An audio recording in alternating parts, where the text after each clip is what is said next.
The sack of Constantinople took place in 1204 CE during the Fourth Crusade. The Crusades were a series of Catholic military incursions into the Middle East to capture Jerusalem.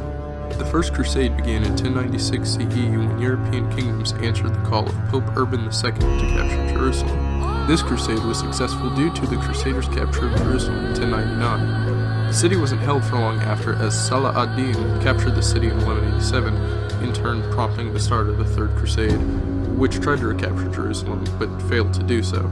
The Fourth Crusade took place in the Balkans, culminating with the sack of Constantinople in 1204, far from the boundaries of the Holy Land.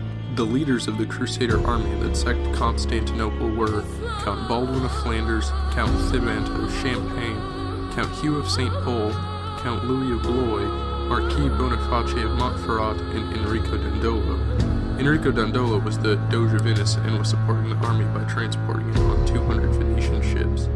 The army ended up in Constantinople by the pleas of Alexios IV Angelos. Alexios IV claimed that his uncle, who had recently taken the throne, was a usurper. He promised the Crusaders extra troops and oceans of riches if they were to support him in taking the throne away from Alexios III. Once upon the throne, Alexios IV could only come up with half of what he owed to the Crusaders.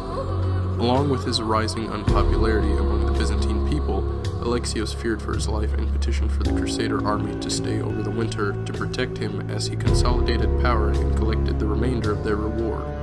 Alexios died due to a coup spearheaded by Alexios V Mortzophilus, who did not choose to honor the previous monetary agreement between Alexios IV and the army. This angered the Crusaders, who vowed to get their money one way or another. In April 1204, the Crusaders entered the city and sacked it, hoping to plunder the city to obtain what they saw as their payment. They entered the city by tying two of their largest sea vessels together and swiftly taking a tower in the seawall. Upon hearing the Western Knights enter the city, Alexios V fled. The soldiers began to put everyone to the sword and showed no mercy. The atrocities of the sacking were enormous, even for the time period, and cemented a permanent rift between the Catholic and Orthodox churches. Men were killed, women and nuns were defiled, and the great basilica of Hagia Sophia was picked clean of its priceless relics only to feed the greed of the crusading knights. To these men, they weren't killing their fellow Christians, but following the words of their Lord and granting them victory over heretics. Many priceless artifacts were looted from the city that are still away from its original home in Constantinople. The horses of St. Mark that now adorn St. Mark's Basilica in Venice were stolen from the Hippodrome during the sacking, along with the portrait of the four tetrarchs. A large bronze statue of Hercules that dated back to the days of Alexander the Great was melted down for its monetary content, and the Great Library of Constantinople was burned down as well. The total amount looted from the city equated to 900,000 silver marks, a lot more than what they were promised before.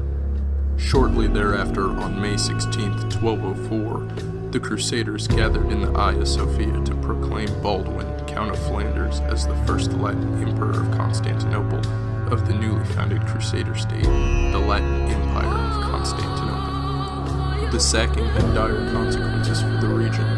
The establishment of a new Crusader state further fragmented the lands of the Byzantines even more and plunged their empire farther into ruin. Successor states like the Empire of Trebizond and the Despotate of Epirus were founded by aristocratic refugees escaping the slaughter.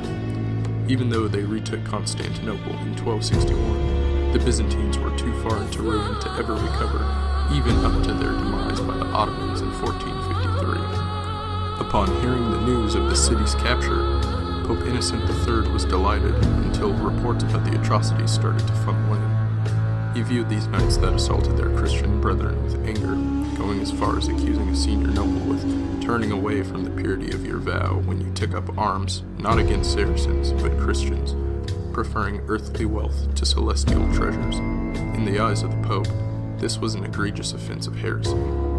The sacking of Constantinople brought about the end of the Fourth Crusade, one that failed to retake the Holy Land but managed to ravage the land of fellow Christian brothers in the pursuit of greed. The Fifth Crusade would follow, beginning in 1217 CE, and would focus on retaking Jerusalem by subjugating the Ayyubid Sultanate in Egypt, which in turn would end up unsuccessful for the Crusaders once again. During the sacking, Doge Dandolo of Venice had more control over his men. Instead of destroying everything in sight, the Venetians participated and took whatever whatever they could for monetary value as recompense for the loaning of 200 ships to the Crusader army prior to their arrival in Constantinople, along with looting various religious relics and works of art to use as their own back in their Venetian churches.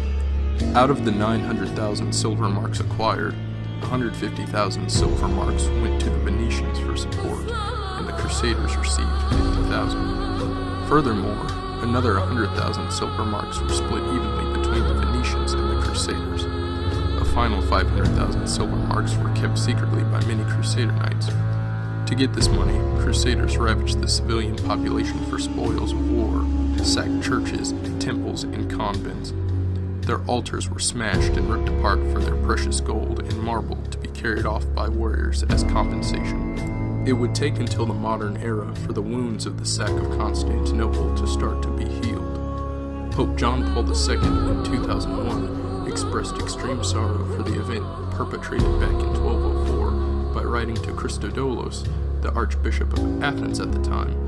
It is tragic that the assailants, who set out to secure free access for Christians to the Holy Land, turned against their brothers in the faith. The fact that they were Latin Christians fills Catholics with deep regret. He even empathized with the Eastern Orthodox Church, inciting, "How can we not share, at a distance of 8 centuries, the pain and disgust?" In 2004, in a speech on the 800th anniversary of the sack, Ecumenical Patriarch Bartholomew I accepted John Paul's words as apology, responding that the spirit of reconciliation is stronger than hatred.